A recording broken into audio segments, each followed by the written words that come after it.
Hey, y'all, Scott Horton here for WallStreetWindow.com. Mike Swanson knows his stuff. He made a killing running his own hedge fund and always gets out of the stock market before the government-generated bubbles pop, which is, by the way, what he's doing right now, selling all his stocks and betting on gold and commodities. Sign up at WallStreetWindow.com and get real-time updates from Mike on all his market moves. It's hard to know how to protect your savings and earn a good return in an economy like this. Mike Swanson can help. Follow along on paper and see for yourself. WallStreetWindow.com. All right, y'all, welcome back.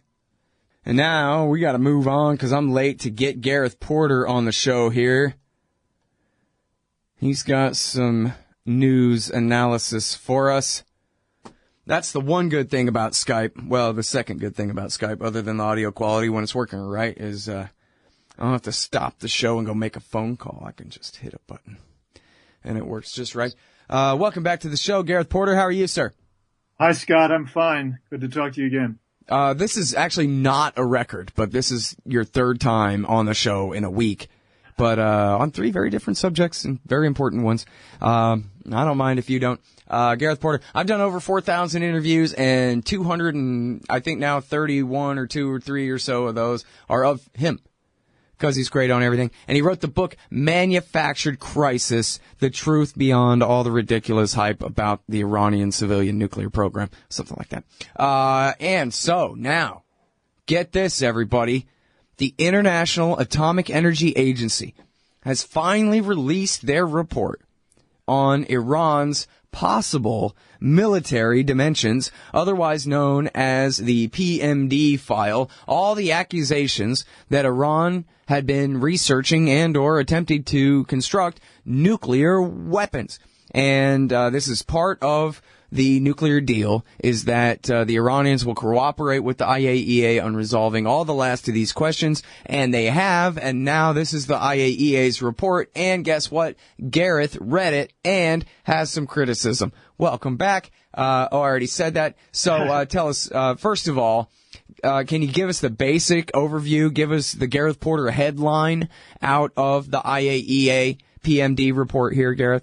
Well, you know, this is a tough piece to write in the sense that there really are two entirely different levels on which it needs to be discussed. At one level, to give some sense of the history of the whole issue for context, and as well as, you know, what the significance of this document is. But the other story is really what is spectacularly different about this document, this final assessment, that reveals the inside sort of the modus operandi of the IAEA, the dishonest modus operandi of the organization in dealing with the whole Iran nuclear issue. And in order to do both of those, you really need a lot more than the normal size story. And so it was really tough for me. I had to make a choice here. And I finally decided to focus on the latter, to focus on what I thought was, the headline in terms of the issue that the IAEA spectacularly misrepresented, that I think most of your listeners will be familiar with, and that's the Parchin, the infamous bomb test cylinder of Parchin, what I call in my book the phantom bomb test cylinder of Parchin. And how the IAEA handled that in this report is, in my view, a scandal. And so I made the headline something to, the effect that the IAEA defends discredited Parchin story, even though it essentially backtracked. I didn't have space to put the backtrack in there, but that's part of the lead. So what I did was to really show that what the lie that the IAEA has added to its list on this issue is that it defended the overall notion that it was right about the Parchin bomb cylinder, even though if you read it carefully, what you discover is that the IAEA actually backtracked on the key points that it had relied upon in the past to buttress the notion that this bomb cylinder, this phantom bomb cylinder, actually existed. On one hand, I document in this piece that the IAEA, in its famous 2011 report, where it made all these accusations based on intelligence claims by unidentified member states. Yeah, exactly. Clearing throat. Meaning Israel plus Israel's friends. What the IAEA did in that 2011 report was to say that the unnamed member states had told it that this chamber, this cylinder had been installed in 2011 to carry out hydrodynamic testing. Now, hydrodynamic testing means essentially simulated nuclear testing, which does not use any nuclear material. And so this was, quite a spectacular claim. And what we find in the actual, in the final report is that they don't even claim that anymore. They now do not attribute the idea of hydrodynamic testing to these unknown, unidentified member states. Now they're basically admitting that this whole idea that the bomb chamber was put there for hydrodynamic testing was an inference from the dimensions of the chamber, or from the dimensions of the cylinder. I mean, this is an astonishing admission, even though it's... But of what cylinder? The dimensions of what cylinder? Well, they're talking about the dimensions of... they're talking about the dimensions of a cylinder that was designed by the Ukrainian scientist, who they identify as falsely as somebody who worked in a bomb program, and therefore was in fact a specialist on nuclear weapons in the Soviet Union. I mean, he did work in the Soviet Union, but in fact he was never a specialist on nuclear weapons, didn't know anything about nuclear weapons design or anything like that. So what he did was to work on, as I think some of your listeners, many of your listeners will remember, he worked on nanodiamonds. And so he had designed a nanodiamond production cylinder, and they cited, in fact, in their 2011 report, the fact that in this publication he had identified the dimensions of this cylinder, and therefore this was the basis for deciding that this was how big the alleged cylinder at Parchin was. So this is just an astonishing series of bold assumptions that are passed off as fact. And now, but so Danilenko never did actually even make a chamber for the Iranians for nanodiamonds or anything else. He had just designed one. Is that it? There's absolutely no evidence that he ever actually built a chamber for it. Never was an actual chamber. Just they're going off of what they claim are the specs that. That's right. Around in a circle with the assertions there from the Israelis. I have never seen one iota of evidence to support the idea that Danilenko actually, constructed a chamber of any kind in Iran. And now it's important here too, and you get into tungsten and all this and that, and Robert Kelly, he's the former IAEA chief inspector, and you can talk more about his credentials if you want when we get back from the break. But he did a report for SIPRI, SIPRI.org, where he shows what this thing would have had to look like and be like if it had existed, according to the claims, and shows just how absolutely impossible it is to believe that that thing was built and then demolished and removed without everybody in the whole wide world knowing about it. And I'll encourage everybody to go and put their eyeballs on that study for SIPRI.org. We'll be right back with the heroic Gareth Porter in just 1 second, y'all. I love Bitcoin, but there's just something incredibly satisfying about having real, fine silver in your pocket. That's why commodity discs are so neat. They're 1-ounce rounds of fine silver with a QR code on the back. Just grab your smartphone's QR reader, scan the coin, and you'll instantly get the silver spot price in Federal Reserve notes and Bitcoin. And if you donate $100 to the Scott Horton Show, he'll send you one. Learn more at facebook.com/commoditydiscs. commoditydiscs.com. Hey, I'm Scott Horton here to tell you about this great new ebook by longtime Future Freedom author Scott McPherson. Freedom and Security, the Second Amendment and the Right to Keep and Bear Arms. This is the definitive principled case in favor of gun rights and against gun control. America is exceptional. Here the people come first, and we refuse to allow the state a monopoly on firearms. Our liberty depends on it. Get Scott McPherson's Freedom and Security, the Second Amendment and the Right to Keep and Bear Arms on Kindle at Amazon.com today. All right, you guys, welcome back to the show.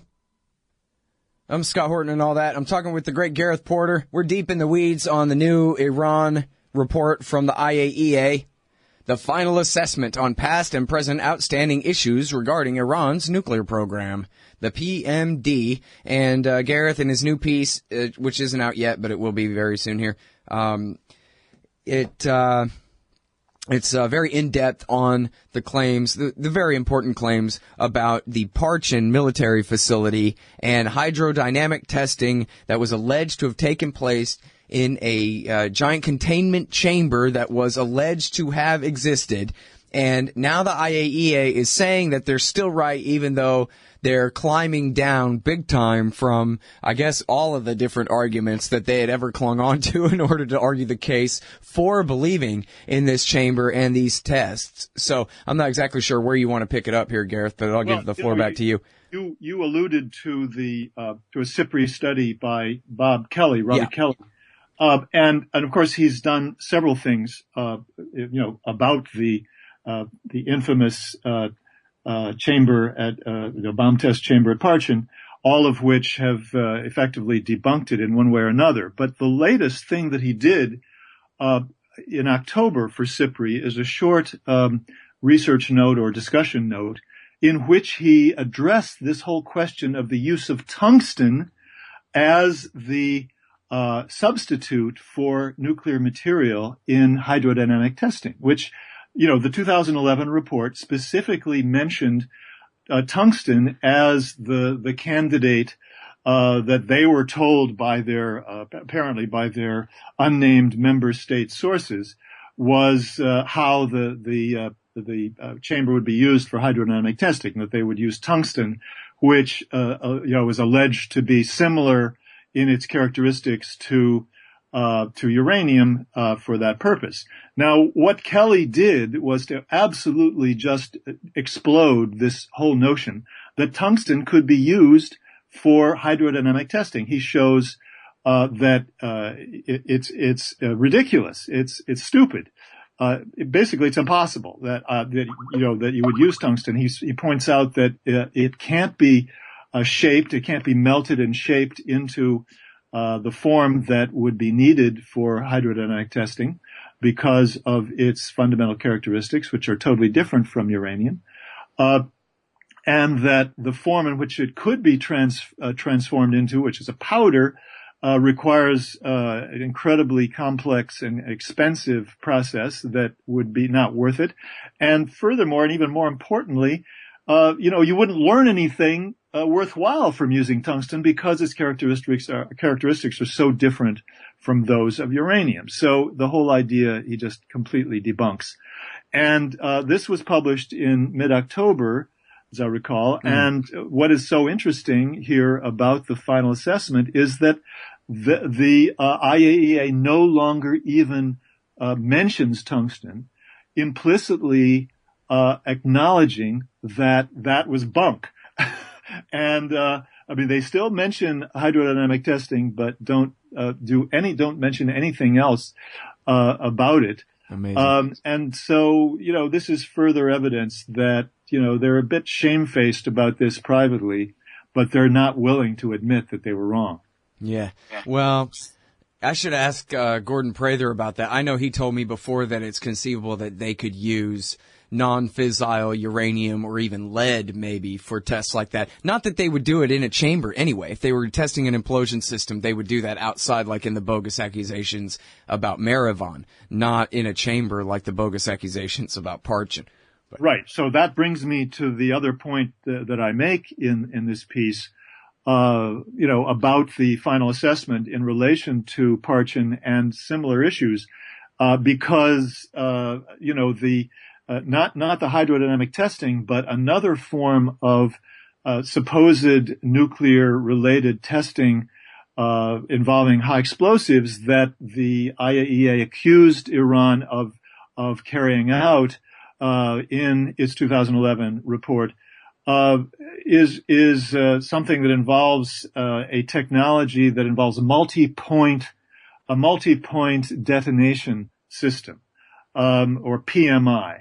And this is much more complicated. The IAEA argued or claimed that Iran again used the famous Ukrainian scientist engineer to help them rig up this technology that they could test, that they could use to see if they could detonate a nuclear weapon.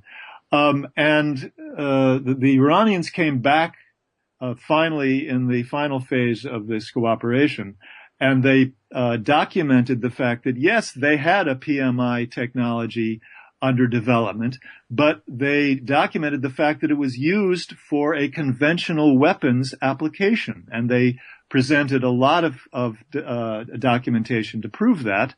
And the IAEA does not challenge that fact. And so all they have as their final assessment on the whole question of this technology that they had previously blown up into such a huge issue of having a program that looked like it was a nuclear weapons related program. Now they say yes, Iran did have this program, but the technology, well, they don't even say but, the technology has characteristics that are relevant to nuclear weapons.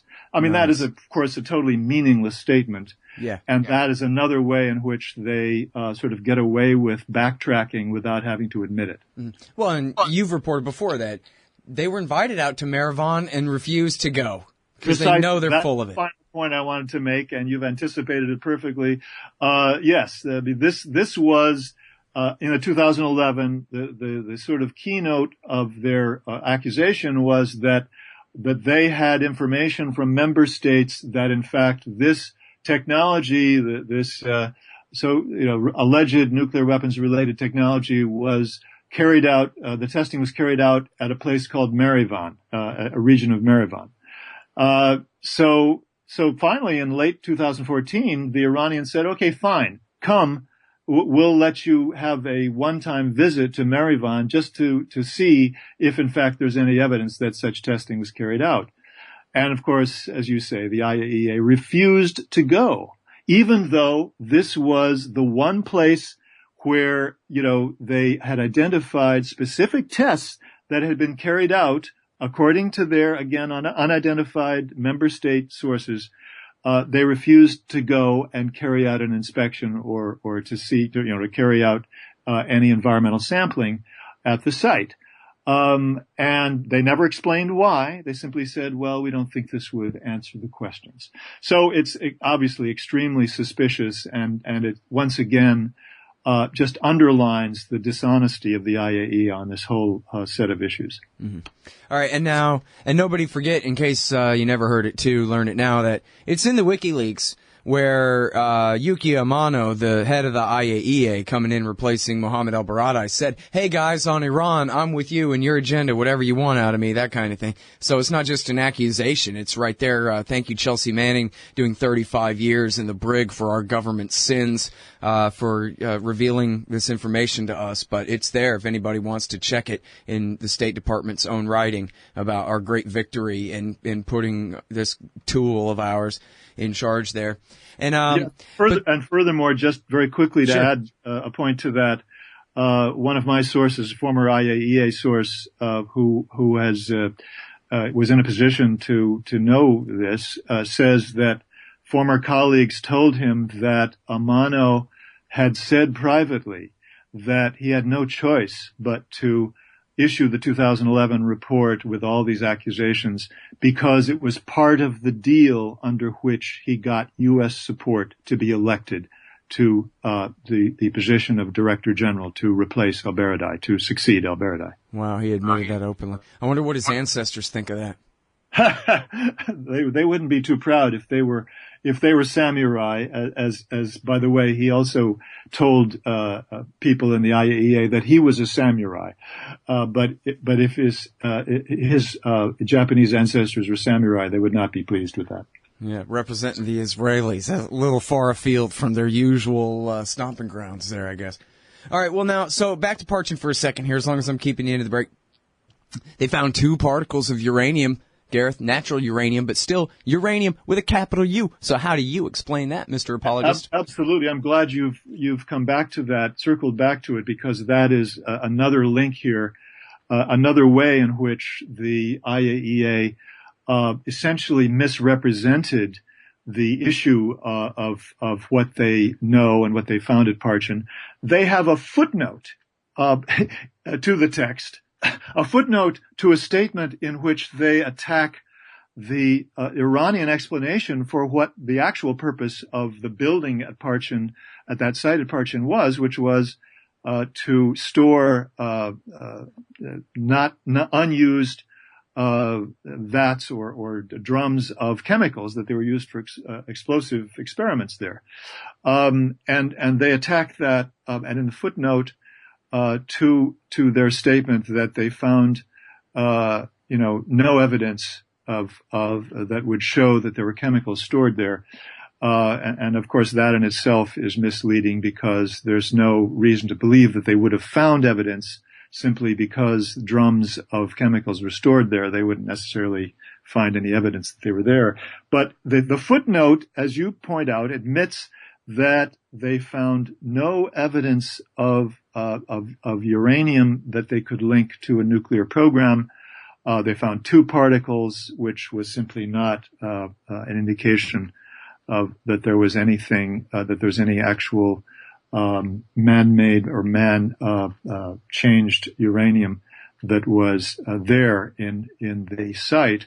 And that is significant because... Wait, you're saying, in plain English here, you're saying 2 particles proves the negative. It doesn't establish, anything. It only shows what there's not. That's all there is. They essentially admit that in their footnote.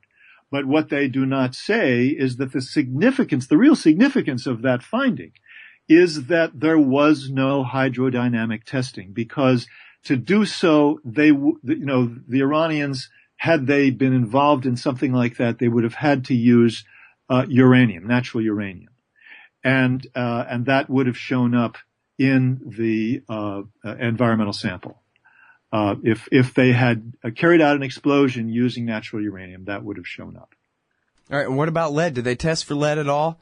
Again, I'm just going on hearsay, but it's the very best hearsay. The great Gordon Prather said he thinks that it's conceivable that someone could do implosion system testing with lead or natural uranium. I've never heard anything about that. I'm trusting Bob Kelly on this. He is, as far as I'm concerned, among, the handful of top specialists on intelligence on nuclear weapons programs. And he just never mentions that at all, huh? Yeah, no. And the IAEA doesn't either? No. All right. Well, as long as they're not using it as one of their bogus arguments, I guess it doesn't matter. Yeah. All right. Well, so in other words, they really climbed down from all the accusations, but just still at the end sort of stubbornly said, we refuse to admit we're wrong. But anyway, let's move ahead anyway. The PMD issue is closed. Is that right? Well, look, Scott, what they did in this report on both of these issues and on other issues is that they use a lot of very cleverly formulated language, which is ambiguous and which makes it sound superficially like their finding reaffirms their initial finding in 2011. But in fact, if you read it very carefully in the context of what they say specifically, it doesn't do that at all. And I think there are a lot of, if I'd had, 4,000 words or 3,000 words, in which to cover all this and the time to do so, I could have given other examples of exactly how they did it. But that's really the modus operandi that they use in order to escape from what is essentially a debacle for the IAEA politically. Yeah. All right. Listen, so I hope then we can expect another piece or two from you on the rest of the report. Well, I'm not committing myself to that. Come on. Go ahead and commit. Now, because there's so much stuff going on in the Middle East that really has to be addressed. And I don't know if I can get anybody to publish a piece like that.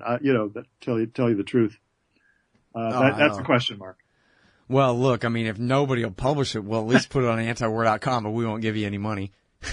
Right, and I've got to weigh and balance my time and energy at this point. I understand, but all right. Well, there you go. I hope that, I'll tell you what, do me a favor and reread it one more time and see if you're not inspired to go ahead and spill out a few more paragraphs for us. I'll still be thinking about that, and I can't say that I won't do something. Absolutely. I can't, at this point, I just don't know. All right.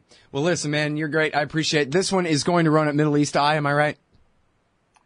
No, this is at Truth Out. This one's at Truth Out. Okay, it's IAEA final report defends discredited Parchin cylinder claims by the great Gareth Porter. It should be out today. My sense is that it'll be out today. Okay, good deal. And that's truthout.org by the great Gareth Porter, author of Manufactured Crisis, The Truth Behind the Iranian Nuclear Scare. Thanks again, Gareth. Really appreciate it. Thank you, Scott.